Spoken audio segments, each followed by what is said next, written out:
Don't get me started on this fucking UK rap shit. 2 + 2 is 4. -1. Bro, you forgot a whole bar, bro. -1, that's just quick math. That's their best rapper. That is their best rapper. I don't want to hear shit. I don't want to hear shit about nothing we have going on. They ain't no way to hear that and be like, this shit go. No. UK rap, bro, that shit is not, it's not jiggy, bro. Well, funny enough, like, the we're breaking, like, the culture around it, like, I thought it was so whack. And they were trying to get me to do it. I was like, bro, this corny as a I would never do this. I would never do this ever. And B-Boy Thesis, and I forgot what Alkalil's old name is, but they were doing some crazy. It's like, oh, this is breaking. Because nobody, I mean, people had or do anything crazy. They were doing like some basic stuff. Yeah, and then I went to CJ. I was like, yo, CJ, you do this bull. Like, yo, teach me. And then I got it. If you have a plan, it's not gonna fail unless you're. Are you allowed to say? Yeah. Can we? But dude, I don't even care anymore. Like, I don't know how many times you're gonna have to edit this podcast, but I really don't give a shit. We're just having such a genuine... I care because I don't want you to. Star in heaven that we can reach if we're trying. Yes, we have a new boy band called Boys to. We're breaking free. Ooh. Yeah. All right, hold on. Let me pull this up real quick. Yeah. In a way that's different from who we are. Hey. Okay. All right. So let's get started. Yeah, let's do it. Yeah, right. Yo, what is up, guys, and welcome back to another episode of the Why Not Podcast. It's your boy Karl, And it's your boy James. and we are excited because this is a very special episode because we have brought our boy in. Before we get into it and before we tell you who it is, he is a mover, dancer, breaker, artiste, the finest of artistes, cinematographer, videographer, photographer, Delicious chocolate black man. everything that you would want in a man. Yeah. And also the owner of Poseidon Media LLC. Please welcome TJ. TJ, what's good, TJ, y'all? TJ. Round of applause for TJ. TJ. And now. How you doing? Yes, so. Yeah. Yo, yes, so it's crazy. That's Nigerian? Yeah. Yes, sir. You got me. So before we even get into anything, first thing is I want to give a really big shout out to TJ because, you know, as we mentioned, he is the owner of Poseidon Media, which is how do you describe Poseidon Media? That's just a media production company. Okay, yeah. So Little shameless plug. I started Easy Media and I got into videography because I got so inspired by TJ. Yeah, shout out Easy Media, man. Oh, appreciate it. Yeah, shout Easy out Media go crazy too. But yeah, man, like I because of watching TJ and seeing what TJ does, I got so interested and I wanted to really pick his brain and I don't know, like when you see like a brother making it, doing something that he really enjoys, and you know you get really into that, and you're like, man, I want to be like that too. You know, like you really inspired me to make Easy Media and to get into film and stuff. So it's I'm really happy to have you on the podcast, so I can finally say that to your face. Man, appreciate it. Man, To your tears face. off. Yeah, tears off the rip. Bro. I know what it's like though, bro, because a lot of people like to gatekeep. Like they don't want competition or nothing like that. But Yeah. it's just weird to me. I get You know that. what I'm saying? I get that. So- No, that's the whole reason why we also started the podcast too, because we didn't want to like gatekeep information, and I feel like sometimes we do be dropping some gems. We dropping gems, so bro. I feel like that's just something that we do want to share with the world. But I mean, like, yeah, like we said, welcome to the pod, man. We're really excited for you to be here. Before we get into anything, before we jump into like any crazy topics or whatever, like, of course, it would be rude of ourselves to not just introduce you from you. And just tell us like your origin story, bro. Like wherever you think that your life started, all the good things, all the bad things. But yeah, wherever you want to start, let us know who you are, brother. All right, man. Quick backstory. I was born in. Yo, watch the. I was born to 2 black parents, man. Born in Portsmouth Naval Hospital. Grew up, moved to Norfolk, then moved to Virginia Beach. Not much to it, man. I've been I'm an only child. I've always had a lot of hobbies and interests. Like I picked up instruments, kendama, dance, a lot music production. But Kendama? Can you explain that? Yeah, a little. Oh, he went to go get it. Yeah, man. You know, that's true. I remember he has a couple of them. Yeah. I could never really do it, but like. Oh, bro. I always be seeing dancers do that though. It's like cup For and a real. ball. This Ball man's in a got cup. skills. It's a Ball in a cup. Japanese toy. I got like 11, 8 or 9. Almost. I think I got double digit of these. It's a really nice hobby, really fun. I feel like you got to be a pro at that though, for real. Nah, brother, the niggas that do this shit are crazy. Yo, people are really into that. Like, there's a Yeah. whole community. Like they be Yeah, there is. sometimes you see I people subscribe like, to 'em. hit off their shoulder. Kendama USA. Oh, for real? Yeah, there's a lot, bro. There's world championships. For Yeah, this that's shit. what I was gonna ask. They And have they're like competitions for yeah, that kind they of be stuff. like juggling and shit, doing like crazy shit around the world, and they be like, and they just hold it. Yeah, They just but yeah, man, it's not really nothing really. I just get into stuff and like get into stuff really. Yeah. That's And, good like, though, man. I feel like we just know that you're a guy that who just like does not like to board himself at Yeah. all. It's just like you're just always looking for something new. Definitely very multi-talented. Yeah. Thanks, man. Man, stop glazing you, man. Stop. Oh, you know, we just gotta gas me hype you up, brother. Hey, yo, We gotta man. hype Hey, yo, you hey, up. yo. Nah, bro. don't let them say I'm just a nigga, bro. I'm just a black dude. Stop So wait. saying that. No, just because like- you know what? You know what's crazy though is that whenever you say that, I'm not worried, but he's worried because he's the one that has to edit this shit out. Yeah. Everything that you say is gonna be quacked. Oh, I'm sorry. No, Yeah. no, you're good. I may even introduce a new animal. Yeah. You know, you never know. What, a monkey? That's Yeah. racist. You know what? Just because of that, everything else going on forward is gonna be a monkey. That's racist. Hey, man, you did it to yourself, bro. Yeah. Bro, relax, brother. But yeah, man. So like, I don't know. There's like something that I wanted to talk to you about is I see you as a really dope b-boy. You know, you're one of the first b-boys I think that I've met in this area. No, that's not true.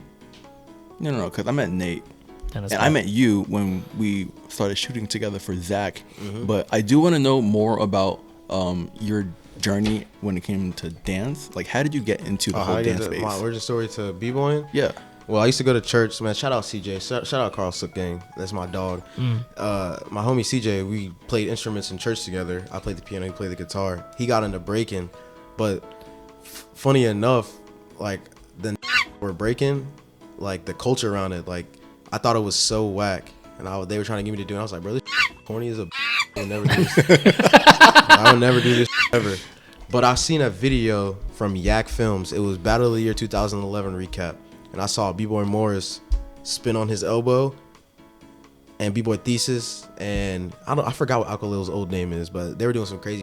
It's like, oh, this is breaking, because people had or do anything crazy. They were doing like some basic stuff. Yeah, and then I went to CJ. I was like, yo, CJ, you do this bull, like, yo, teach me. And then I got into the culture, and I really appreciated it. I started learning foundation, started learning history, and I'm like, oh, this is not just a dance. You know, it's more of like a lifestyle thing. We got like unspoken rules and spoken rules that we live by. Not too serious, but I mean, there's politics in every dance. But True. there's a lot of gatekeeping and breaking. Y'all need to stop that. What are some of the unspoken rules in breaking? So breaking's a dance, b-boying's a dance about individualism. So like we spend a whole bunch of time coming up with our own moves, our own personality, the way we speak on the floor. So a big no-no in breaking is biting. So if y'all are copying people's dance moves, Don't bite. it's like copying. Like, remember when Soulja Boy was upset with Drake and he said he stole my whole flow? That's how it is for breaking. Like, people work hard to come up with these things and try to be different and original. That's another big thing, originality. And for people to just steal it, that's a no-no. Oh, we also don't touch each other. In battles, right? Yeah, but I do notice other dances do. So like, if you want to get into breaking and you battle somebody else's culture, like a popper, crumper. I don't think poppers touch each other, but I know crumpers go crazy with that. Crumpers touch each other, flexors Yeah. touch each other. They don't like mean nothing by it. So don't, you know what I'm saying? Yeah. So when did you find out, like, whenever you started getting into, like, because you came into the dance and the breaking community kind of just at the same time. So it's like whenever Yeah. you were doing that, like, what was your first general reaction and how did it change for you to know that you were going to be doing this for like a while? When I first started, I think it's like just breaking with my friends. CJ, shout out CJ again. CJ. We just practiced at his house, and then he took me to my first practice with the community.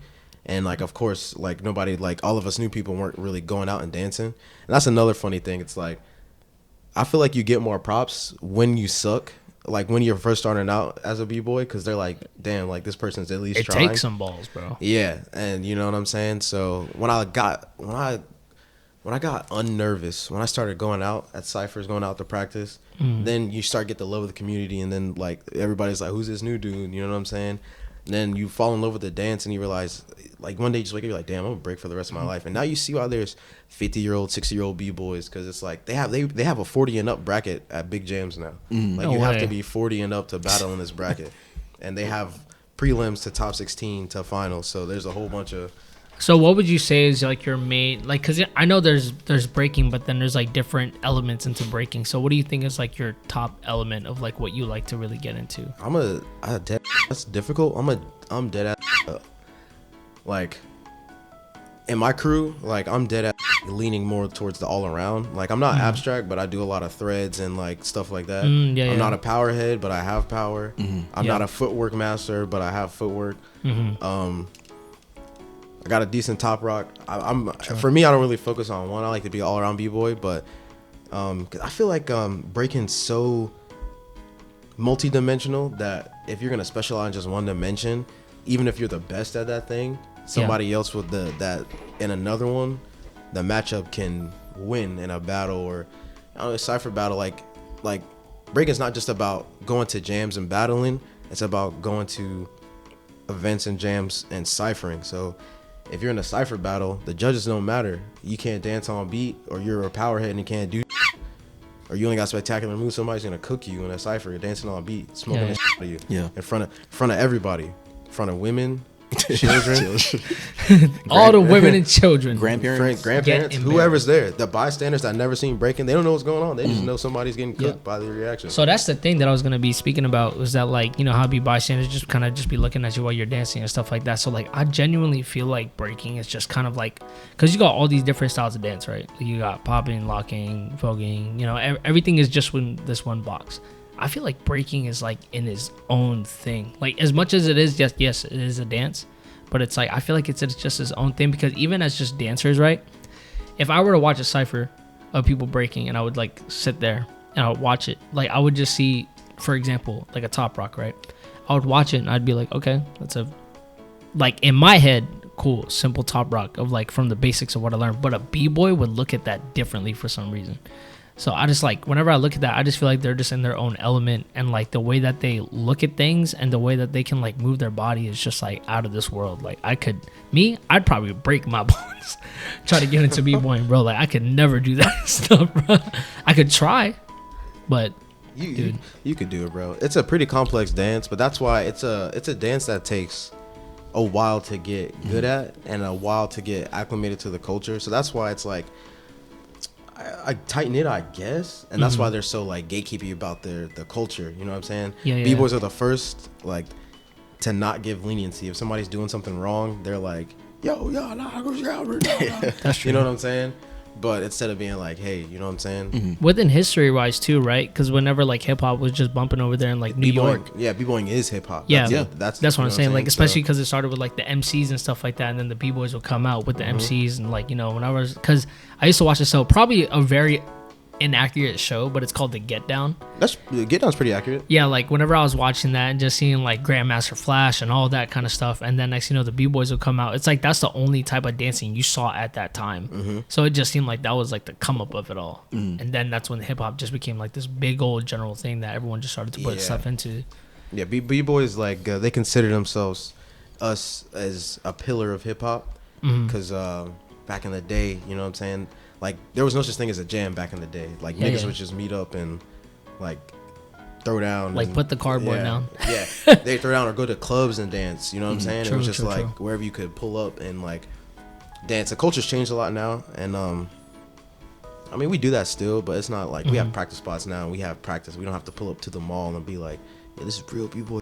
You know what I'm Like saying? you're gonna go to no parking lot we don't at have the to. roof of the mall. We know how to. It's different. It's more mainstream now, but because of what happened to breaking back then, and when they tried to make it mainstream and it got gentrified and they were taking advantage of dancers, that's I think caused like a new, not a renaissance, but a new sort of renaissance of breaking, where they're like keep everything tight knit because True. they don't want to soil the culture. And I know what you feel, because we feel separated from the other dances too, but it's because like you said, you see a top rock. Yeah. If he's top rocking but he's not dancing, then That's different to us. We were like, Yeah, oh, he's yeah. top rocking, but it's like, okay, he's doing the normal top rock moves.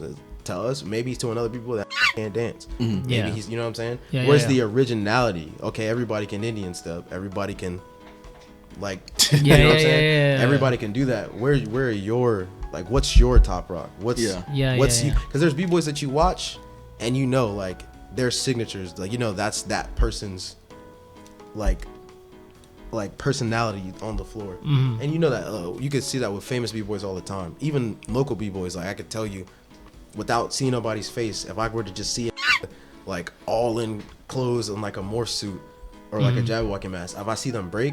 And that's what's funny about the Jabberwockies, because you could tell what b-boys from Super Crew are in there and what b-boys from what makes up Super Walkies, what crew is Rainin part of? I can't think of it, but you could see them break with a mask on. You're like, oh, that's that person, that's that person, that's that person. Yeah. It's because your personality. You know what I'm saying? Like if I see somebody doing a headspin, I automatically think it's like Kid Rainin. Yeah, but there's multiple people that could do headspins and Jabberwockies. But it's just Rainin's like the this- headspin guy. Yeah, but it's just like you just know him. what someone's like style is within dance, which I think is just so interesting. You know what I mean? So it's like, that's pretty dope. I cyphered with you guys a couple of times, especially with Organization 13, and we'll get into that a little bit more Shout out too. them. Shout out to Organization 13. Actually, you know what? Let's do that first. Before I get into that, I want you to talk a little bit more about your crew. Organization 13 is a crew based out of Virginia Beach that I co-founded with my friend CJ. Shout out CJ again. Shout out CJ. My homie John Lin guy. Shout out John. John. And Shout out, John. those are like, John and CJ are like my mentors when it comes to breaking, because I was new. Like everybody, the breaking community also was kind of cliquey. Like we all practiced together, but everybody has their own crews. We were the new kids. Well, John wasn't really new, but John was like, John's not politicky. That's why New kids on the block. yeah, All right. but it's probably a lot of politics involved. But me, bro, I don't care about politics, bro. Like it's like, it was like controversial back then, sort of. Like we thought people would care if we started a crew because we were the new kids, and like people were back then. The goals were like trying to be a part of a crew, like Ever Ready, Smirk when they changed from Ever Ready to Smirk. We wanted to be a part of those crews, so we would go to practice hoping that they would like try to get us down with their crews. And then I was just like, bro, why don't we just start our own crew? And we all with Kingdom Hearts like crazy. So, you know what I'm saying? Oh, is that a Kingdom Heart reference? Yeah, it's Organization 13. I never played Kingdom I Hearts. never played Kingdom Hearts either, so It's one of the greatest franchises ever. I gotta start getting into that. So like, was the controversy started because of like what you guys had within like Politics. foundational wise, or No, it's just like that's the problem with breaking sometimes. Everything, a lot of people think everything has to be like exactly by the book or by the previous generation. Like, I don't know if I can't remember. I don't know if it's that we didn't feel good enough, because I was new at the time. I only had been breaking for like but you co-founded a it. year. Yeah, only had breaking for 3 or 4 years. Like a lot of times, like it kind of feels like you need to pay your dues in this shit. Yeah, kinda. yeah, that's so what. it's politicky. You know what I Like mean? you haven't had no cred. Yeah, because there's Yeah. other crews that had to try to come up. There's a crew like Far East crew, but they kind of got like bullied out of the. You know what I'm saying? Bullied out of, because like Bullied out is they weren't looked at crazy. as like real b-boys. You know what I'm saying? And that's the lie I'm saying. It's politics. And like the more I'm 10 years into dancing, and it's like, I get it. Like you're gonna call somebody out, but like we could have had more people breaking right now if because they didn't know. You know what Yeah. I'm saying? But like I said, I don't care. So Yeah. I was like, I went up to them. I was like, bro, what do y'all think about starting a crew? And they were like, I don't know. And I was like, man. So we started the crew, and here we are, entering jams and stuff, still active. That's pretty dope though. Like, are you guys? So what's within future goals, as within like your crew wise? Like, where are you guys trying to go? Like, what direction is it? Oh, going? for me personally, we all have our, like, we're grown ups now, so we all have our different ventures. Me personally, I just want to get more people dancing. So, but I don't have the time though. Like, True. I run a business and I go to school. I'm currently getting 2 degrees. Yeah. Which is So- crazy, by the way. But it's more like, grinds, if man. I had the time, I would try to get into one of these dance studios, start a breaking class, advertise and market the out of it, because it's about to be in the Olympics. So it could be, it's potentially a gold mine for dance studios, because they don't know how alive it is. And there's, I mean, it's already in the Junior Olympics already. So, I would just want to grow the scene because we have b-boys here from all different countries now. Shout out Andriy, b-boy from Ukraine. We have a Russian b-boy, German, a b-girl from South America. That's based here in Virginia Beach, or that's here with your crew? They live here. Oh wow, that's crazy. And shout out Smirk, shout out BIA, shout out Eddie's old too, bro. That's crazy though, for real. Like, how do you feel about that? Like breaking in the Olympics? To me, I'm a business owner. I don't think like, you know what I'm saying? Yeah. I don't think like he pulls up. I might be the opposite. I don't care. I don't think it's gonna get gentrified or nothing like that. I think the exposure is decent. You know what I'm saying? They're letting b-boys run it, so it's not gonna get jacked up. Okay, that's good though. I think if you could get more people breaking, because Olympics is gonna be the thing, man. We already have big. Like, the Olympics is not going to be the biggest place for breaking. You still got Rebel BC1, Battle of the Year, Freestyle Session. You got all these jams that are like the Olympics for us already. Yeah. So the Olympics is just cool, but I don't think it's going to take over the top spot of breaking. So if more people break and they get to the communities, then the OGs and whoever can mentor them into real breaking. I think it's just get bodies out there. You know what I'm saying? Because breaking's hard. Because, like, a lot of people break, and then they're like, I'm going to have to practice windmills for 2 to 6 months to get these. Yeah, they stop. Or I'm gonna have to, you know what I'm saying? You broke before. It's like, it's a lot of practice, stretching. Yeah, you know what I'm saying? It's a lot of practice. You can't just jump into it. That's how you get injured, really. Yeah, so I know I would do that. I think the Olympics is good exposure. So I feel like on this podcast we talk a lot about community with the dancers. I know with Jalika, she talks a lot about like the community that we're kind of really into, like, you know, but they be dancing stuff too. These twos are good. And James be like, this is piss me off about James. This trying to be humble. Like, I hate it, bro. Like he's I tell him all the time. Like, he's not like one of the best choreo dancers and choreographers out here. Bro, we were watching an old video of him doing choreography for Coalescence, and bro, like, he was looking at it, like, I forgot I made that. I was over here geeked. Yeah. In the seat, bro. I was like, oh, you're because it's just a way that you move, bro. I genuinely think the reason why I love people who have a genuine and different type of move is because there are so many, and I'm gonna say this straight up, like, you go to Coalescence, you go to Momentum, and everybody's doing the same thing. Every time you watch it, everyone's doing the same type of choreography, and there's not necessarily like a name to it, but you just know. No, you just know it, yeah. And it's just like, but then when you see somebody who has a unique like movement, as for like, ain't nobody was doing like choreo like whenever you made Cat Daddy for Coalescence, bro. Like, I think everybody was like doing the same thing. But whenever I saw you do choreo for the first time, and what made me like, what set me apart from you was that story that I told you about of like you doing your choreo for Cole that first year, is because everyone wanted to just look cool. Like, that's the only thing people cared about, was just like boom, boom, boom, boom, like whatever, cool, right? But then you did like an emotional piece, like stuff like that is what sets you apart from like other dancers, and I think that's very unique. Your dances could be turned into short films with dance in them easily. Storytelling. Yeah, you'd be like, nah, guys, I'm a this, you know, I don't really dance like that, you know. Listen, this episode is not about James, and you know, this is not about me. This is about TJ. All right. So first off, everyone shut the up. All right, it's about TJ. All right, I appreciate it. No, all right. You said TJ was here to vibe, bro. I know, but like, I'm just listen. Maybe I'm just gonna keep being humble. Right now, I'm gonna get the attention off of me, man. Hey, see, all right, moving on. So let me ask you. No, I'm not done talking. I was talking about. Oh, something. You were talking about community. Oh, all right, yeah, true. All right, bet. So TJ, I want to know, how is the maybe you've been so humble. How is the breaking community? Because like me personally, I've never really been in the actual community. I've danced with some breakers, and like even with you guys, and I would session with y'all. Yeah. But I don't really want to necessarily say that I was a b-boy in the community. But you are, so I kind of wanted to know a little bit more about that, because I hear it's different from all the other dance communities that we have in the 757. Yeah, it is. It's I don't know, the state of the break our Virginia Beach, Southern Virginia, is because you know there's Richmond. Then there's Nova, and we're Sova, North Carolina. But in our community, it's very, I don't want to say tight-knit. Like, we each other for sure. but there's not that many of us left. There was a lot of people breaking out once when I first started. Everybody quit, and that's cool because it's like those I still break with. My mentor, like the dudes I look up to Jeff, Eddie, EJ. You know what I'm saying? Those b-boys that like are gonna break forever. I'm glad that they're the ones that are still around. You feel me? Because like it's tight knit. It's you know what I'm saying? It's like a small little.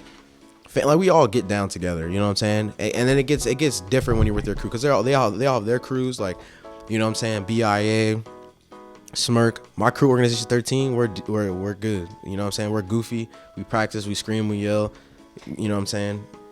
Go through. It's light. It's slight. It's not really too much going on. Like we don't do performances or nothing like that. I'm trying to figure. I just don't have the time to figure out ways to get us out there. But once I get these 2 degrees, then.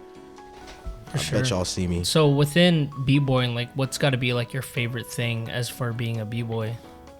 My favorite thing, probably going to jams, battling, practicing, ciphering. Because then it's like, here's what I love about breaking. I went to Silverback, and then it's like b-boys from all over the world. Like we all speak different languages, but we also all speak. I see that. Yeah. So like, there's don't speak English breaking with me, and even Andrew, his English isn't good, but he comes over to the crib. And he goes to Reflex, or we go to ICC. He gets down. I don't know what that saying. Yo, it's crazy, but man. it's dope though. We all speak the same language, even though we don't understand what's so going on. it is the community. It's like I could go. A b-boy scene. If you're a b-boy, you could go get planted into any b-boy scene and fit in, not have to speak the language. That's why I love breaking, and that's why maybe we're off to the side a little bit, because it's like its own little culture. Over that's here. what I was saying earlier. But like my dog Sean moved to Texas from Maryland. Okay. And Nova, that's a Maryland Nova scene. The b-boy b-boy community down there accepted him. He's with Scumbag Jose. He's with breaking with Javi Coral and them. Like, it's easy. Valerie moved to Florida. They just, you know what I'm saying? It's just like you could just move anybody to any scene, and they're just. We all speak breaking. It's dope because it's like every time a b-boy goes to another city to vacation, or just another city in general, you could post on Facebook like, yo, where practice at? Where the b-boys at? And people be like, all right, let me link you up with my boy. We're practicing here. Blah, blah, blah. Oh, that's pretty dope, bro. I think it's so cool how breaking is like a universal language. That's probably what. That's the main what I'm saying. I think that's probably one of my biggest regrets is never actually being like in the actual community. That's what really sets you into a b-boy. Like, if you can do all the moves, but you're not part of the community, you're not considered a b-boy. Like, you're not. That's what I'm saying. It's like it's politics, but that's a good version of it, if that makes sense. Like, I would always tell people, like, because people would say, oh, you know, James is a b-boy. I'm like, no, I'm not a b-boy. I know how to break, but I'm not a b-boy. So what sets you apart is just basically just always being there and being part of the culture. Yeah, it's the culture. The skill level don't matter. Yeah. The skill level, you could be, like, you can never practice, but still be in the community, you're considered a b-boy. Like, skill level, it's not about how good you are at all. Yeah. Like, entering battles is fun, but nobody cares how good you are. Like, even these world famous b-boys, like, people glaze them and like that. Like, they be riding their it really don't matter. You know what I'm saying? Like, they're facts though. They're dope as they're dope as and shout out to them. But it's really about the culture, and they know that too. You feel me? That's why they're all humbled. Like, none of them are like, you feel me? Yeah. Because they know the culture made them, just like the culture. You know what I'm saying? Yeah. Because some people I feel like just within like dance in general, like some people like owe their lives to dance. You know what I mean? So I feel like because what is it? I remember a boy back in Guam where he was b-boying, and he told me like, bro, if I didn't b-boy, like I don't know where I'd be right now. But then through b-boying, he found friends, he found another home. You know what I mean? So like he was, because they were even helping out, because they're like so friendly to each other, bro. You know what I mean? So they will always, that's true. Like, dude, like they whatever they need, they help them out. Yeah, regardless, bro. That's the communal thing. Like, and my dog Eric Lou from Richmond, shout out Eric Lou. Like, Brody needed a place. He came down here for work, needed a place to stay. Bro, come stay at my crib. Or if we go up there, we need to go to a jam, we're staying at somebody's crib, or somebody's putting us up like that. You know what I'm saying? Yeah. Just for us to get sweaty in a circle and dance.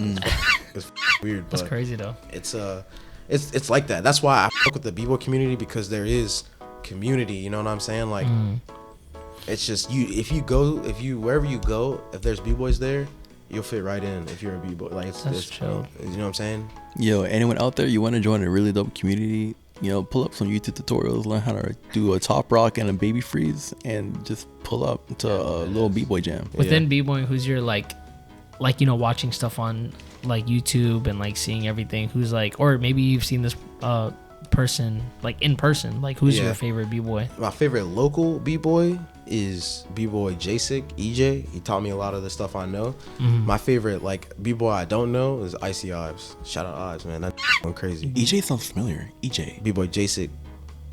There was a guy that I saw on YouTube, really like crazy b-boy. He was like b-boy Pocket. Oh, b-boy Pocket, yeah. Boy, like that was the first like, because whenever I did want to get into b-boying and I wanted to like watch what was going to inspire me, I saw this guy called b-boy Pocket, and bro, like he's a small tough dude, bro, and just doing the craziest power moves I've ever seen in my life. He's brawling. Dude, was crazy. So like within that, do you have a b-boy nickname? Yeah, but it depends. I got like playful ones. I haven't like solidified one. So I'm going by b-boy Cash right now. B-boy Cash. I had an idea too. Trust me. I think my thought. Y'all were talking, but my thought. There's already a b-boy. That was the get that, bro. That was instantly it. He's French. Bro. Yeah. He's what? He's French. Listen. My mind went somewhere completely different and had nothing to do with what we were talking about. I just had a random thought, like, bro, all right, so TJ, obviously, multi-talented person, breaking, videography, but you do make some music. And I remember there was one time that you showed me a song that you made on SoundCloud. Yeah, I got a lot of songs too. I remember, like, why is that funny? Because I remember the song. He like you talking about the gibberish one, bro. Maybe it's real good, bro. Yeah. Listen, you got. He's not laughing, bro. It must have been a hit. You got the gibberish one. There was one where you farted. Oh, the one where I farted? Yeah, that's called Flying with the Birds. That's a hit, man. With the bird. Yeah, Flying with the Birds. Listen. I'm gonna. You know what I should do? You know how I usually play like lo-fi and stuff in the background? Is it cool if I can play that in the background? Yeah, you can play Flying with the Birds. All right, I'm not gonna get copyright. I don't know. I got more hits if you want. I got actual. I just want to hear you fart, bro. Listen. Let me see if I can find it. Let me see if I can fart right now. No, because I know that we were talking about dancing in the community, and I know that it's like a really like it's an important topic to all of us because we're all dancers. But for some reason, that the thought of just your songs, bro, your music is so hilarious, and I need more people to listen to it and be exposed. Like, I'm about to start putting you on like my story and stuff. Like, yo, check out my boy TJ SoundCloud. Yo, knowing TJ is freaking hilarious. Oh my gosh, bro. Every time. Like, so, funny story of how when I first met TJ, it's crazy of like how we like circle back. You know what I mean? Oh, you got the song. Listen.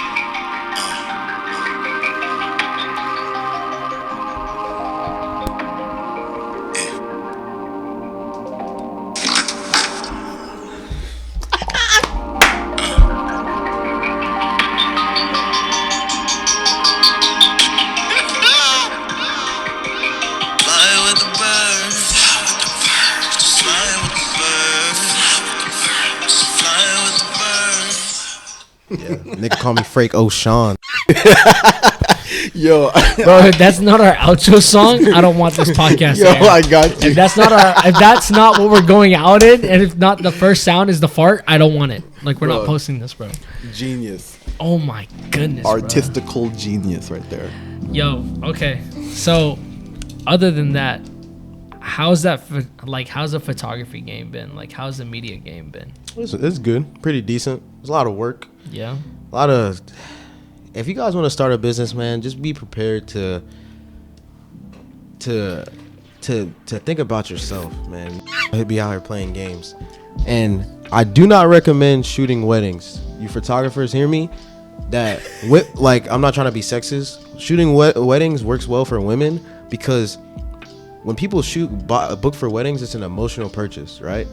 Women, like, they have that on lock. Me and a lot of us videographers, like photographers, everything will make sense on paper, everything will prices will make sense. They got the work you like, then you don't get the job. They don't get the booking. Shoot for businesses, shoot narratives, because businesses' sole job is to make money. Feel me? Y'all looking? Pay attention. Listen to what I'm about to say. So 99% of times if you're working with a business or somebody else where the relationship is transactional, you can A, put them on a retainer, meaning you could get money from them per month. B, you can land more jobs because you have a target client that you're trying to get. And with that target client, what I've learned over these couple years is that if it makes sense on paper and if you can solve their problem, bro, it's so easy to book client work. And then the cool thing about client work and retainers is they keep calling you back for more jobs. Weddings is dope, but it's a one and done. Yeah, it's a one and done. Yeah. So if you want to get into this thing, unless you have a passion for weddings and you want to make that your sole thing, I wouldn't recommend it. As he says, ironically, he's doing my wedding shoot. That is, yeah. I am. Yeah, TJ's gonna be the videographer for my wedding. I mean, hey, you got a dope videographer, bro. No, I know, bro. I was watching his portfolio. If you guys haven't checked out the man's portfolio, check out Poseidon Media. Yeah, I don't post it. Website. We're gonna put it on the screen. All the links that we're gonna be putting with TJ are gonna be at the bottom of the video. But look at that picture. Wow. Portfolio's crazy though, bro. Look at that picture. Whoa. So what got you into photography and videography and everything within that? You know what's crazy? That's what sucks about this. I don't have no profound stories for this.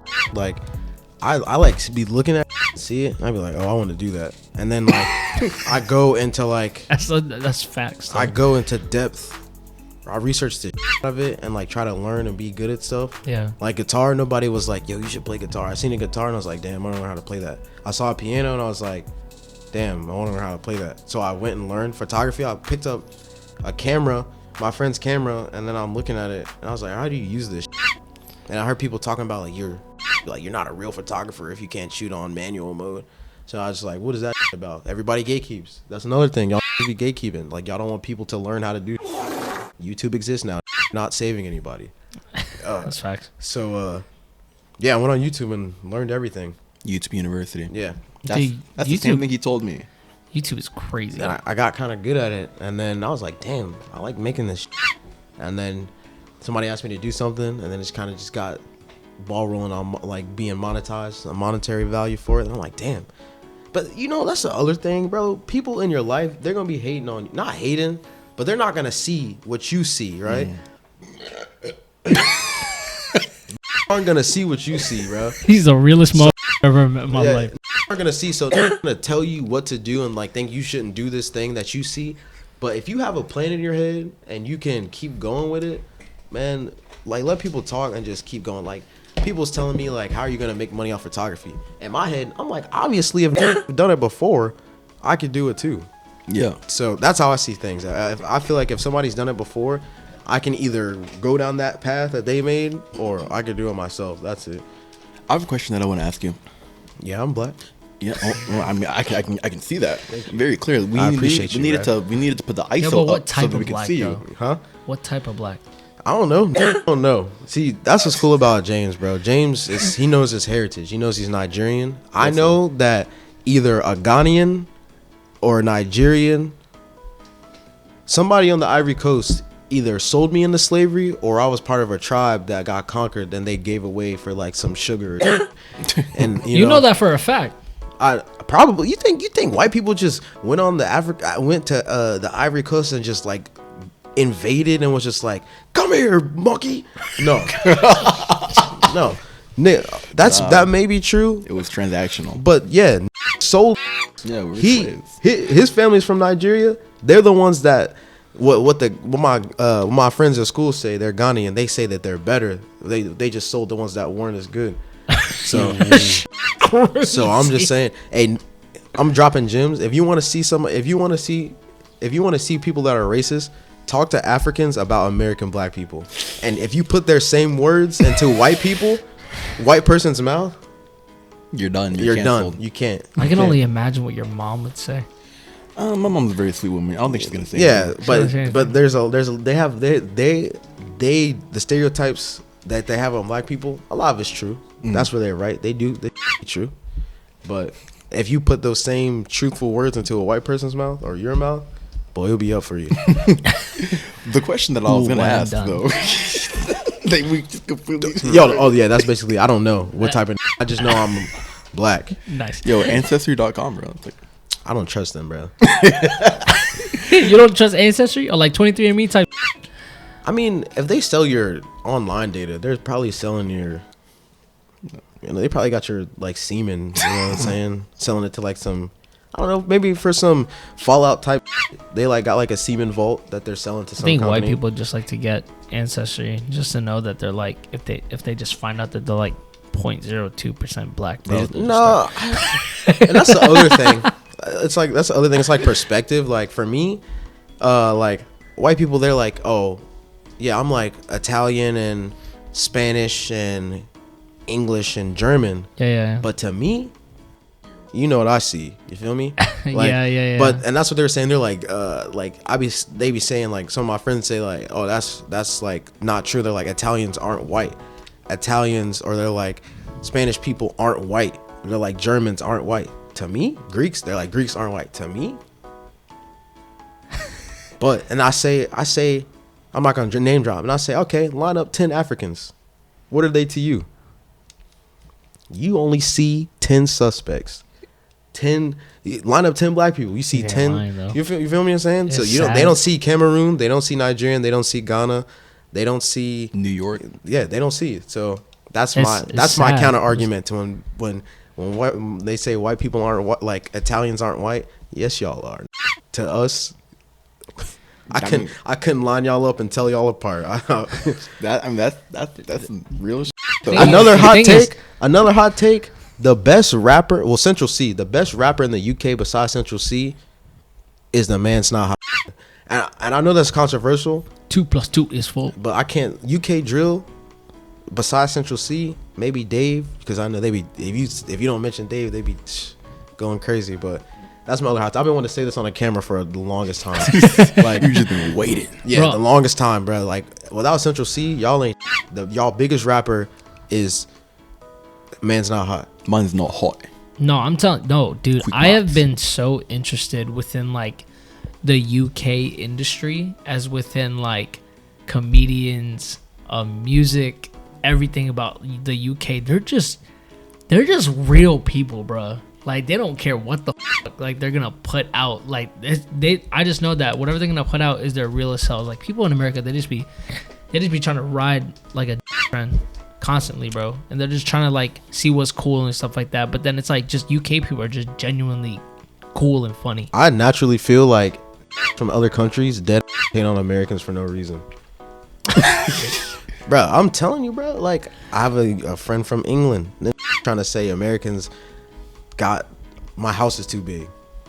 Come on, No, man. you just. Yeah, you I feel me? don't think that's a flex. Yeah, No. they hate on us and then they take our like, you know what's buzzing in the UK right now? You'll never guess it. I want y'all to guess it. What's buzzing in? What's hot in England right now? McDonald's. And the UK is like they need all the countries. They need Wales. They need Ireland, Spain. It's England. Stand 10 toes on England.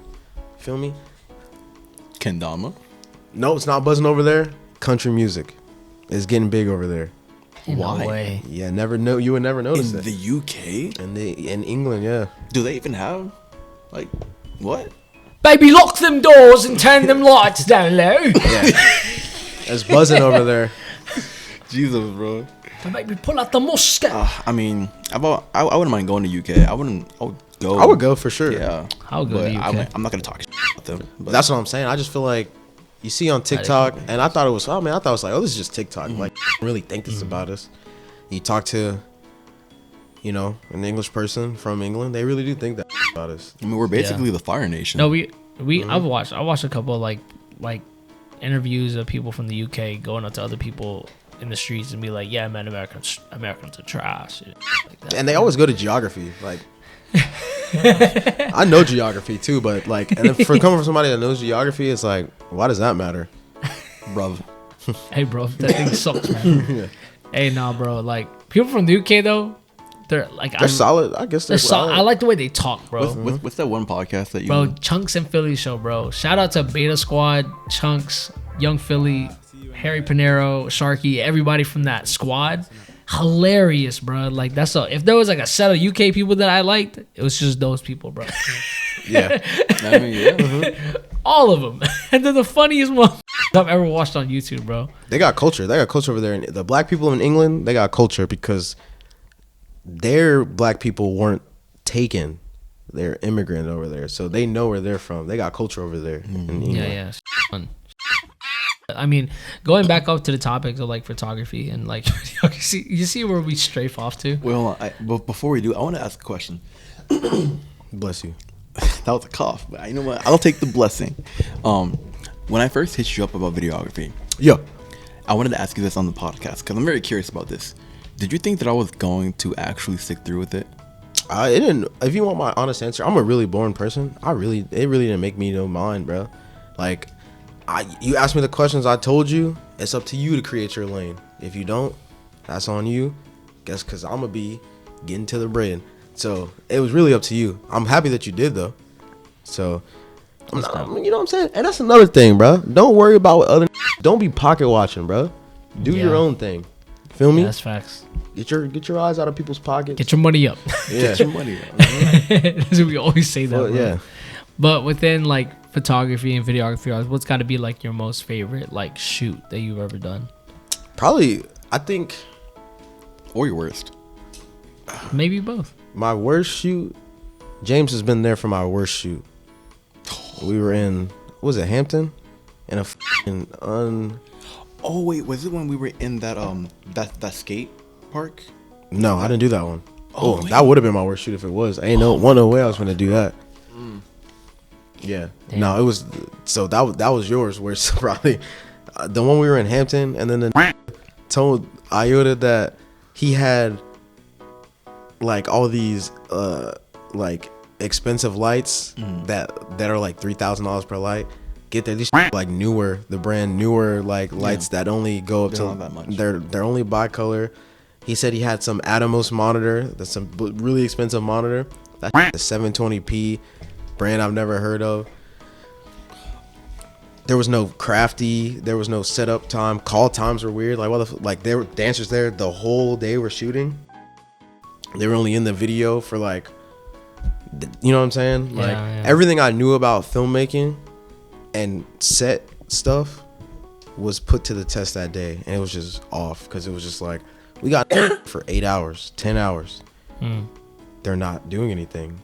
They're not getting paid for their time there enough. That's wild. Was that at the bro. warehouse? Yeah, Okay, I know which one you're talking but about. y'all don't shoot like that. But it's like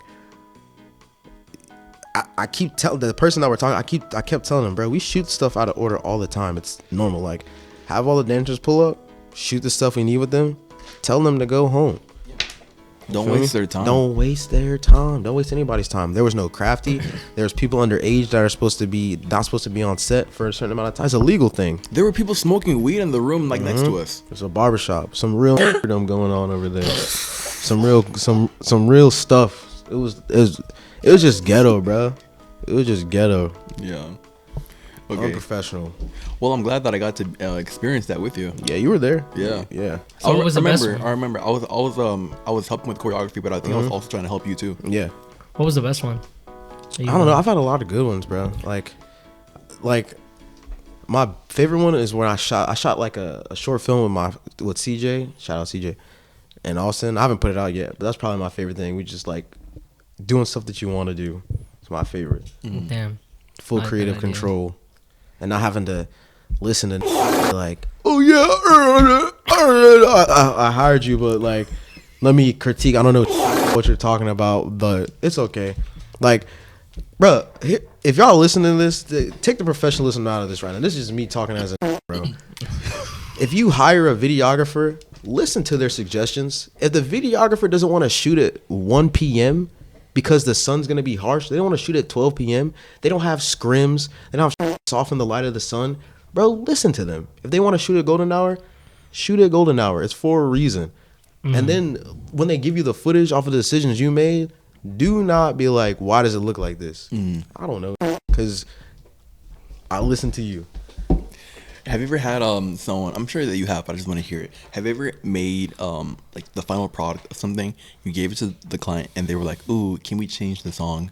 Or they wanted to change something that made a big impact in the whole project. Yeah, that's happened. But guys, remember, when you shoot something, when you film something, when you take a photo of something, good thing we live in America. That is your intellectual property. You know what I'm saying? And you're when you're running a business, you're maintaining a brand. So if that thing steps out of line with your brand, you have the option to say, "Ooh, due to my policy, due to my brand, I have a brand image to maintain. I will not be doing like same. It's like the same thing when people ask you for unedited photos or they want the raw photos or the raw videos. Yeah, you know what I'm saying? Yeah, like, yeah. You took those photos. It's supposed to be you edited those photos. It's supposed to be a reflection of your brand. That's what you want other people to see, to come in contact you for more work. You know what I'm saying? It's just like, if it's cool, then go ahead and do it. Like if you're chill about it. But if you feel like it's going to impact it, it depends on the project. But if that's what they want, sometimes you have to do it. But if you have to say so, you can stand 10 toes on stuff like that if you want to. I've done it a couple of times where people ask for raw photos, and I'm like, yeah, brother. I can't do it. You know what I'm saying? I mean, for people that I trust, I'll do it. You know, I'll let them know, like, yeah, like if you post these, like, you know what I'm saying?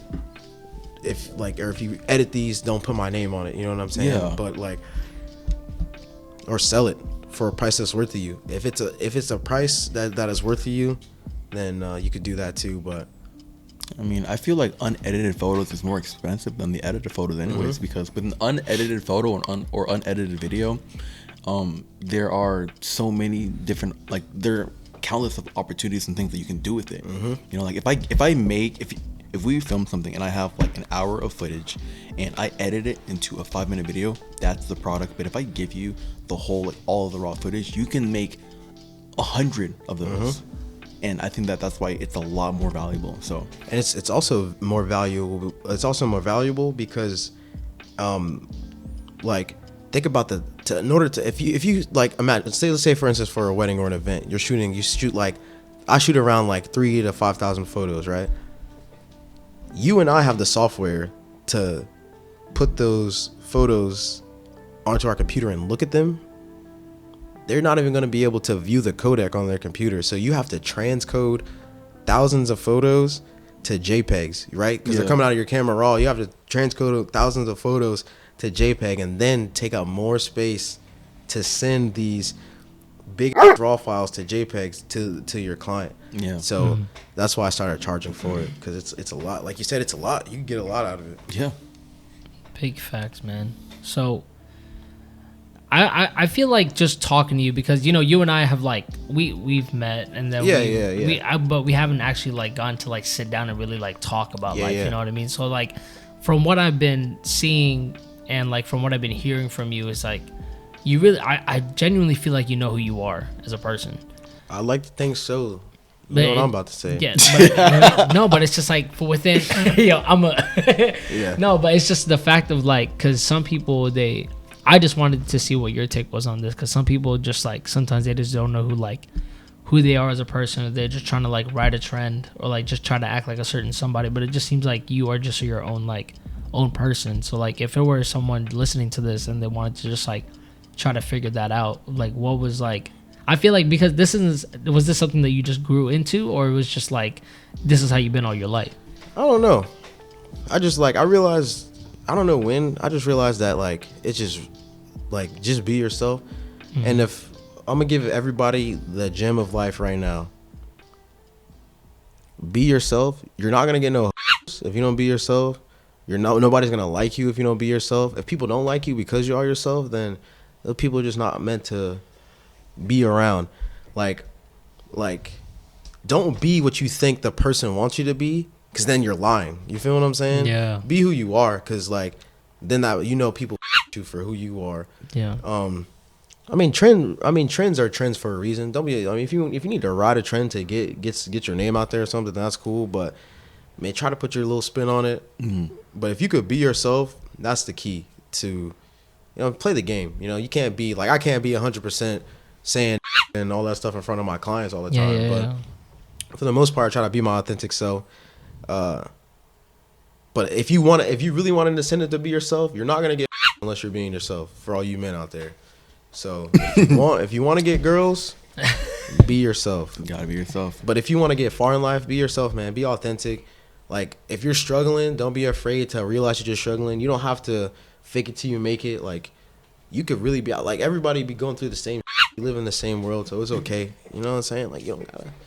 I mean, it really makes sense to be yourself, because if you're not yourself and let's say you want to act like you're something else, at some point in time you're gonna get tired of acting like that thing. Exactly. You know? It's hard to keep up. I'm not an actor, bro. Yeah. It's hard to keep up. That you know what I'm saying? Like, yes, bro. It's for sure. And to me, acting is one of the hardest art forms, because like, to be an adult pretender, that's tough to me. You feel me? Like, yeah, I felt that, like, bro. It's tough to me. So, but like, I just try to take a lot of philosophies I learned from breaking, like the hard work, trying over the diligence, the consistency. You know what I'm saying? Thinking of another word too. I can't think of it. Did you already say discipline? That's what I was thinking of. Discipline. And you put that everywhere else, it's just like a formula to win, man. Try something. You may not get results right away. Take your time with it. Analyze your strategy. If it doesn't work, switch up the strat.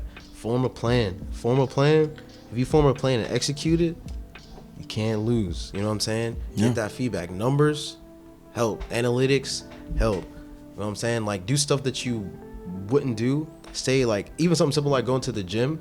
Like, it's hard to be consistent, but if you go when you don't want to go and you're consistent, that discipline, you'll be like, damn, like, I'm glad I stayed consistent. Yeah, I feel like that's the one thing too that people don't realize, is that like, it doesn't have to like, I feel like perfection's such a killer, bro. It is. Perfection is such a killer, and people what don't realize is like what we're trying to do with the podcast right now is like, a lot of people that just don't get it. It's like, it doesn't matter. I feel like, of course, quality matters, of course, but then if you're doing something consistently, I feel like, and you just continue to keep that habit consistently, like, the numbers will show. Mm-hmm. You know what I mean? And then it's just the fact that you're just not even realizing, but you just had that grind in you to where it's just like, yeah, I'm just going to be posting every day. I just can't stop thinking about it. I want to keep pushing out ideas. And if that's what you want to do, like, I promise you, like, the things will come up. Like, yeah, facts. Dude, it's crazy, bro. I mean, you got to be consistent, man. And like for example, today, like, we're shooting on a work day. I had work today. I called off work and I drove 2 hours just so that I can do this. So I can go take my back home and continue the rest of my day. But that's only because, like, the results that came out of, like, the stuff that we were putting out, though, because it's like, whenever James and I first started out the podcast, bro, it was like the most ghetto setup. Dude, it wasn't even just ghetto. It was just like, we're gonna see each other every, like, single Saturday. You know what I mean? And then it's just that push. But then if you just, like, I feel like it also has to come into, I'm a big advocate of someone of, like, if I'm gonna do something, I gotta love it.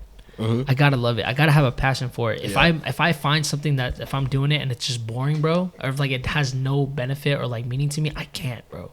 As much as somebody wants to, like, push me and make me to try, it's like, bro, I'm not feeling it. I cannot. Mm-hmm. You know what I mean? But this thing, it was like, and that's difficult, because especially, not trying to throw race into it, but you're Asian, you know what I'm saying? A lot of times you're expected just to do stuff just cause. That's what I'm saying, bro. Because of the benefits, and just because it benefits you, but then it's also the fact, but not necessarily benefits you, but then it's just like, man, just growing up Asian is weird, bro, because it's like, yes, given the ideas are great, right? But it's never about what makes you, like, it's not even happiness, it's joy. Yeah. You know what I mean? So it's like, whenever I'm doing something, it's like, oh, you're gonna be a doctor.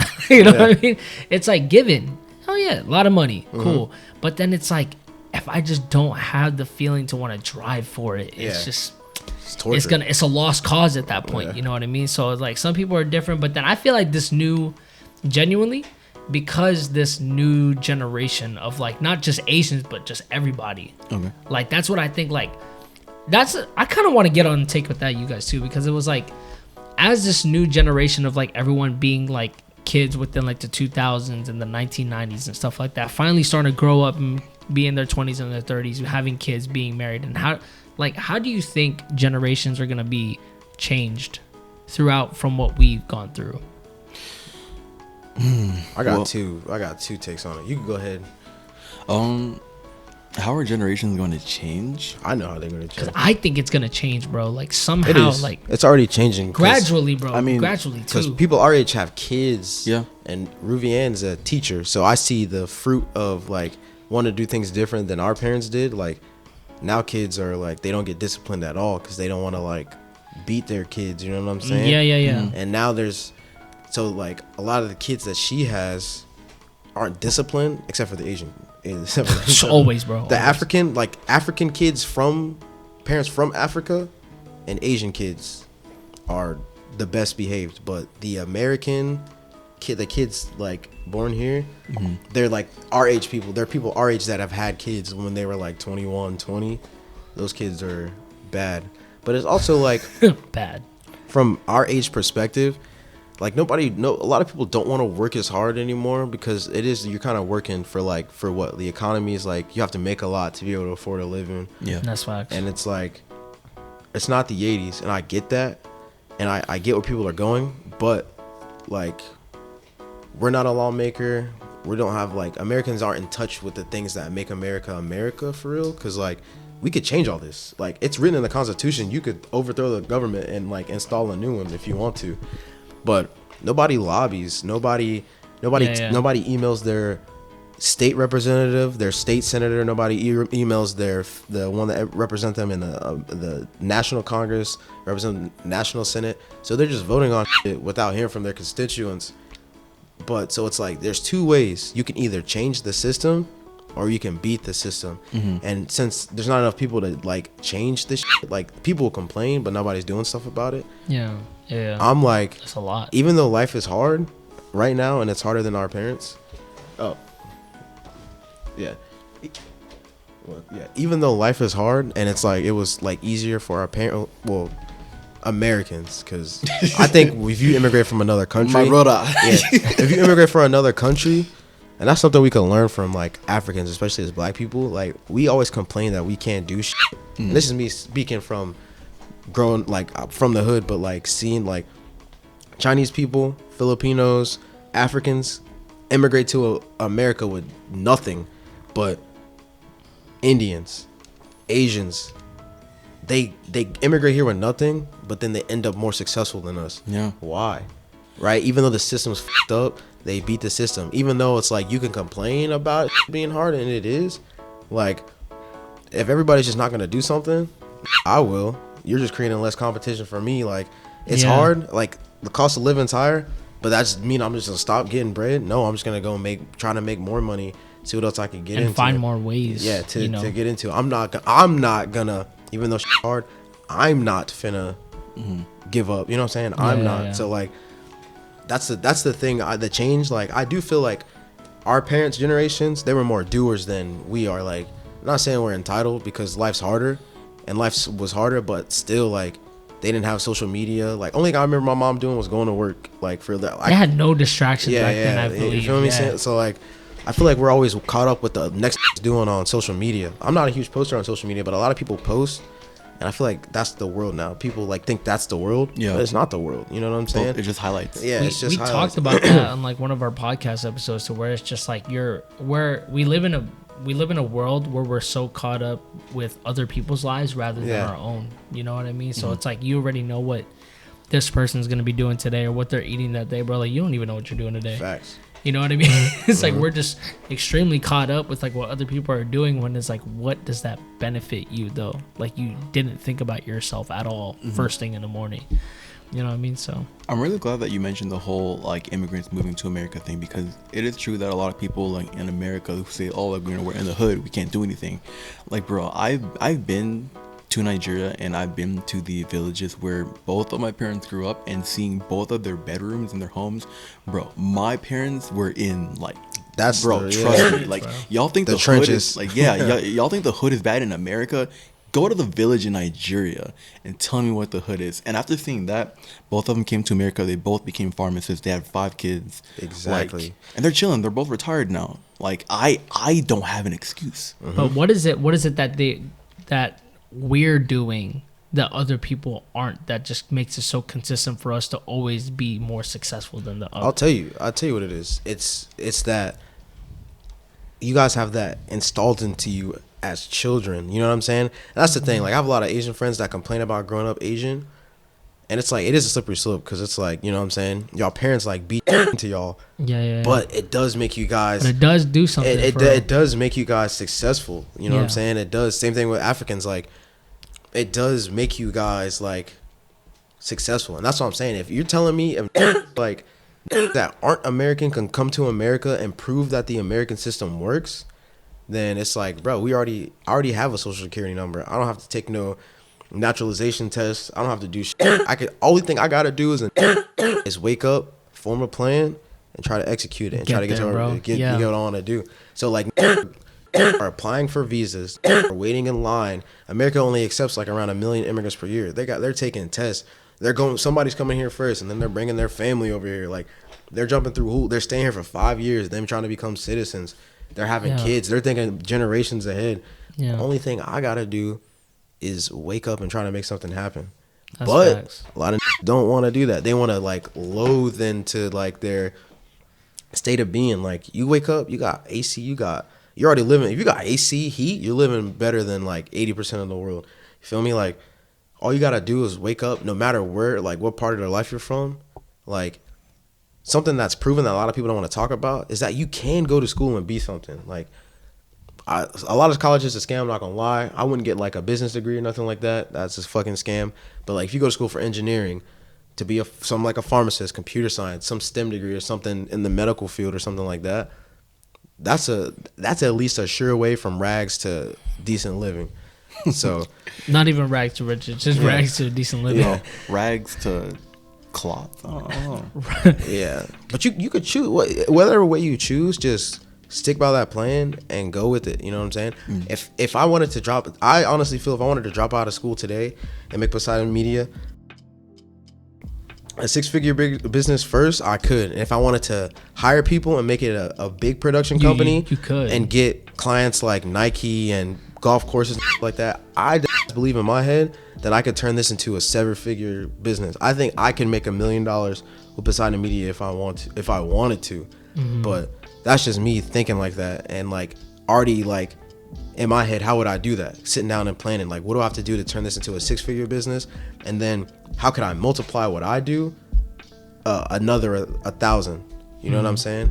Man, I feel like we just gotta have another sit down with you, like one of these days, just to like strictly just talk about like goals and riches and business, because you know what I mean. I feel like there's just so much that we can go through, and for me personally, I'm trying to reach some gems and I'm trying to reach some goals that I'm trying to get to. So it's like, I love hearing insight from different people because of how they take it. It's just like what I feel like comes from, regardless of whatever excuse, or like excuse is not the word. What I'm trying to say is, like, with whatever advice somebody tells you, and I've realized this throughout my entire life, whether you tell me something great, somebody else tells me something great, they give me all this great advice, it's always up to you whether you listen to it or not. You know what I mean? It always starts with us, because you could tell me all these great gems, but am I gonna do something about it? Is that the thing? And I feel like that's the main problem that people are going through, is like, you're not taking it in, you're not obtaining the knowledge that these people know, because you think that you know it all. But it's like, we're not. Like, man, it's just sometimes it's frustrating it's the perfect time to be an entrepreneur these days. It's a perfect time because, bro, with the amount of information on Instagram, TikTok, the internet, YouTube, you could start a fucking 6-figure business from your bedroom. But the thing is, a lot of people don't take initiative or take the time or plan. But what that does for us, people like me and him, bro, only thing I gotta do is talk to somebody, try to land some clients. If I talk to 10 people and close one, a 10% closing rate, that's a dub. You feel me? That's a fucking W. What if you get them on retainer? 6 month, 8 month, a year retainer, money per month. You're getting more portfolio. That's a paycheck. Then whoever owns that business, and owns somebody else. Yeah, network through that one person, and then you start to build. It. You start to build relationships with clients. Then now you're their guy, right? You build that 7-figure business.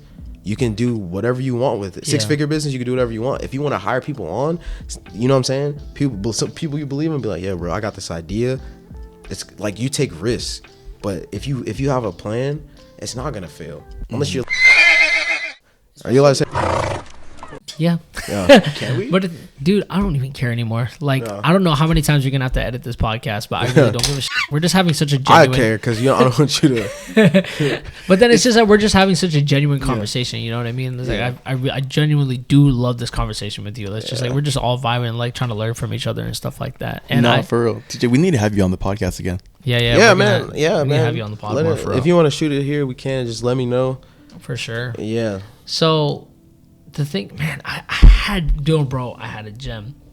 I was gonna say, but I forgot. But I'm mentioning it to you later.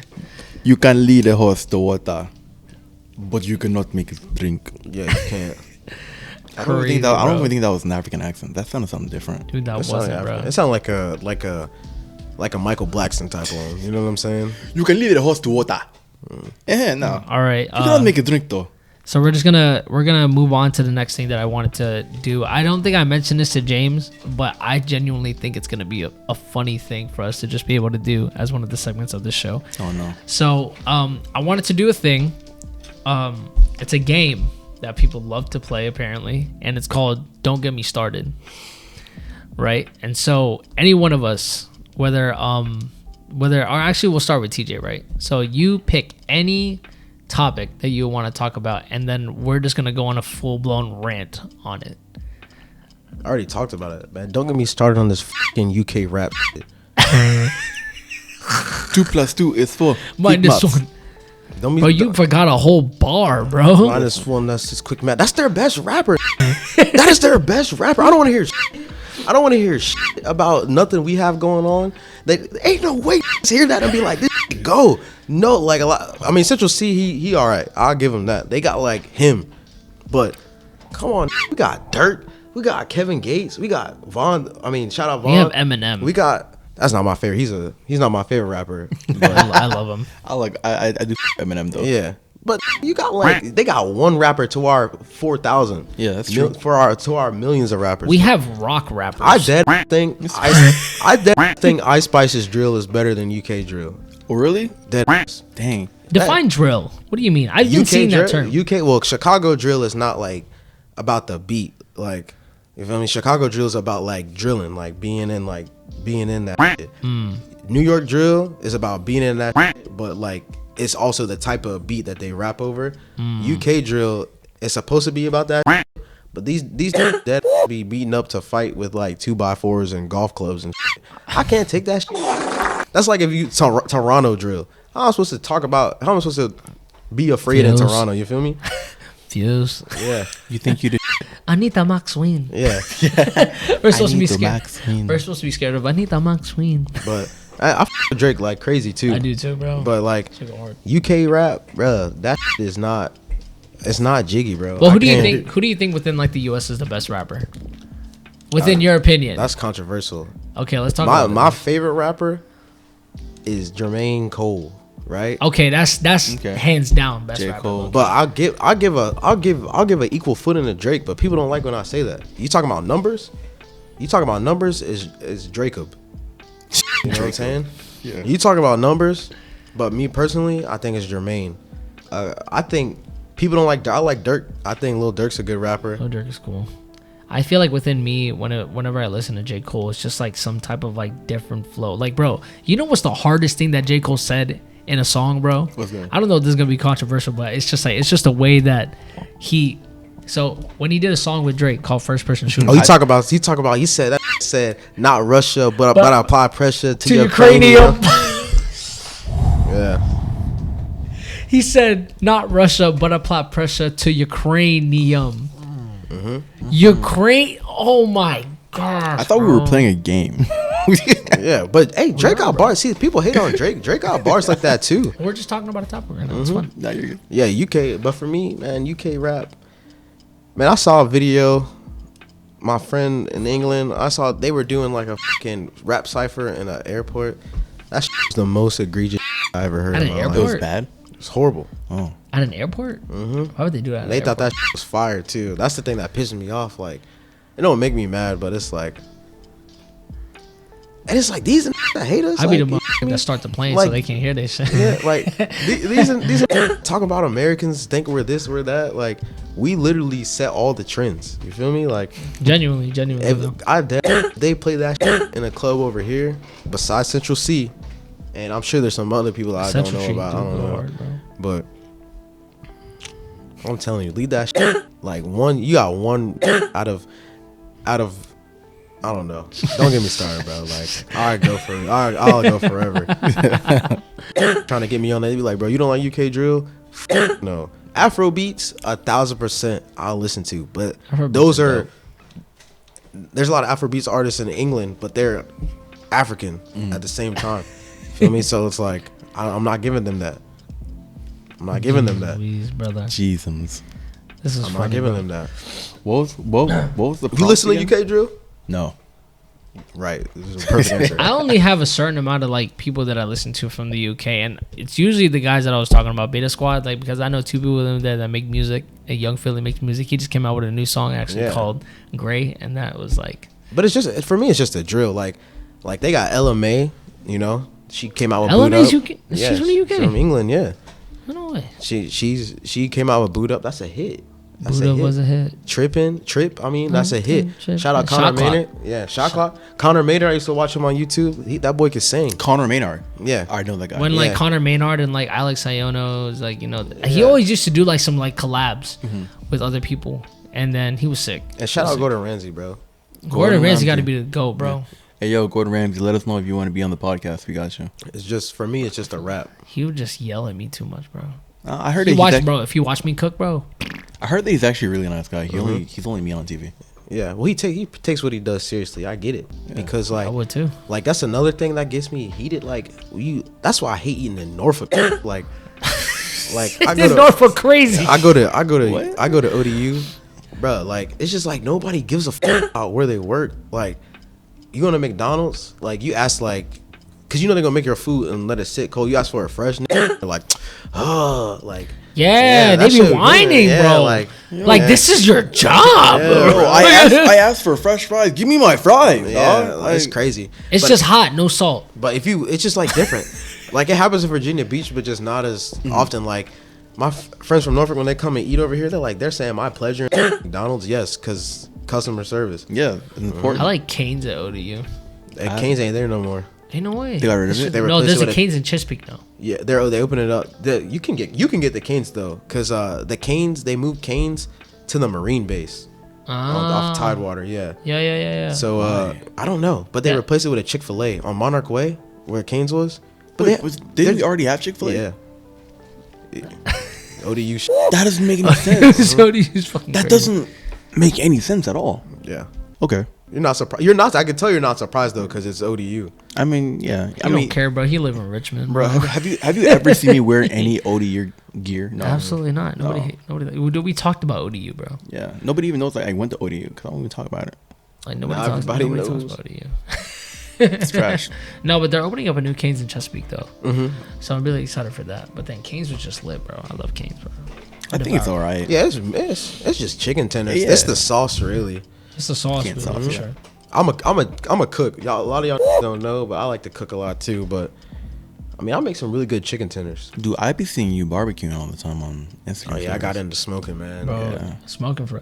I feel like, bro, if you really, really get into that, bro, I gotta come over and have some of that. Like, you know what? I don't post it no more. I'll be really into it. I'll be for Thanksgiving. I smoke turkeys and pork butts. You know what? Hams. You know what'd be lit when somebody knows how to smoke like a mean brisket, bro. Yeah, I know how to do that. Bro, briskets are. Oh, I make smoke. I make smoke. briskets gotta be my favorite thing to eat off the grill, bro. I mean, Briskets are crazy. Take like 12 to 14 hours to cook, but that's worth it. Yeah, but that's the thing, though. And I do smoked macaroni.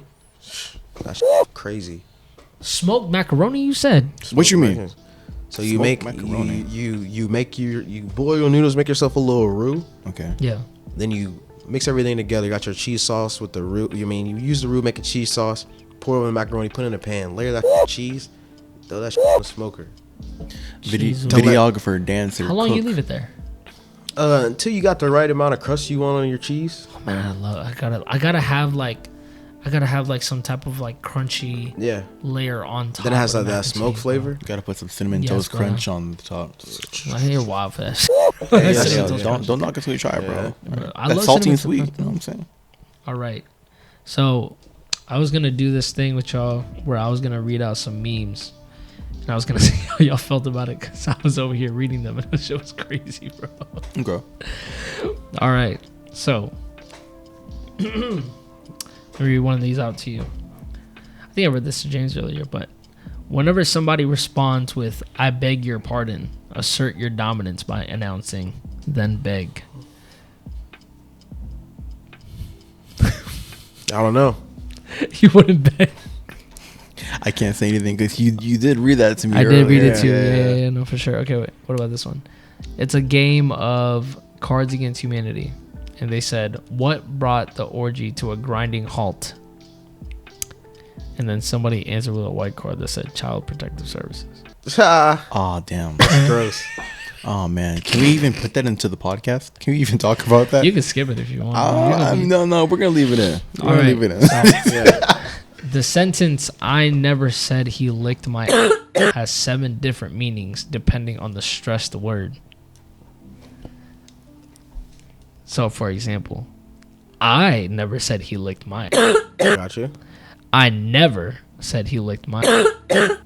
I never said he licked my. I never said he licked my. I never said he licked my. Your Honor. Yeah. I never said he licked my. I never said he licked my. That's a vulnerable position. Your hips are higher than your knees. It's never good. I don't even know if when was the last time I was even in that position. Exactly. I don't know. Doing sit-ups? Is it that time? Oh yeah. What time is it? Oh, it is time. I guess we could wrap it up too, because I gotta leave soon. I 4:18. don't even know 4:18. Oh, dang, it is 4. Bro, Love you, time sir. goes by really fast when you're on a podcast. Dude, Yeah. honestly. it just goes by super fast. But honestly, bro, like I'm gonna let you do the outro, bro. Okay, first thing, all right, before I do that, have you ever been on a podcast before? Nah, this is my first time. All right, Man, bet. shout out Rue, man. Shout out Rue. Rue. Hello, where is she? Right there. Come here now. Come here. So we're doing a podcast Hello. episode. Would you like to show your face? Yes? No?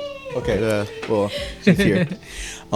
Anyways, well, we just want to say thank you so much for being on the podcast, bro. Like, we really wanted to have you on here. So, I know that you're very busy, obviously, with everything beside the media and stuff. So, we're really glad that we could finally have the time to do this. We definitely want to have you on the podcast again because you're hilarious, but you also have a lot of gems. For sure, bro. For sure. Before we do go, I have one question to ask you, then we can wrap up. Drums or flats? If I had to choose, I'd probably choose flats. And this is why TJ is going to be on the podcast very soon again. Thank you so much, TJ, for having us. Thank you so much for appreciate being here, brother. Your lovely home. I just love being able to hear you that's talk. precious. I definitely just love having to sit down and genuinely having a conversation with you because I feel like this conversation could have gone for hours if we just didn't have a time limit. But honestly, thank you so much for being here, brother. And I'm really happy that I'm going to be working with you for the next few months, to be honest. Yeah, bro. Yeah. You know what I mean? So it's like we're just going to have to just get close from there. But really appreciate you for being here, honestly, bro. And we'll just end it with that, right? Plugins. Check out Poseidon Media. Shout outs, plugins. All of his links are going to be down. All the links. Yeah, this is my first time on a podcast, man. I'm just bro. I need to get you a shirt that says that. But other than that, we do this thing where we just love to yell a big "yer" at the end. So on the count of 3, just yell "yer." Okay, ready? Yeah. And 1, 2, 3. Yer! Right. Good night, everybody. Yeah, I didn't do it right. We didn't All do right. that? Yeah. See y'all later. Good night, everybody. I can't do this. It's the last episode. We're done after this one. We're done after this. Flying with the birds. Flying with the birds.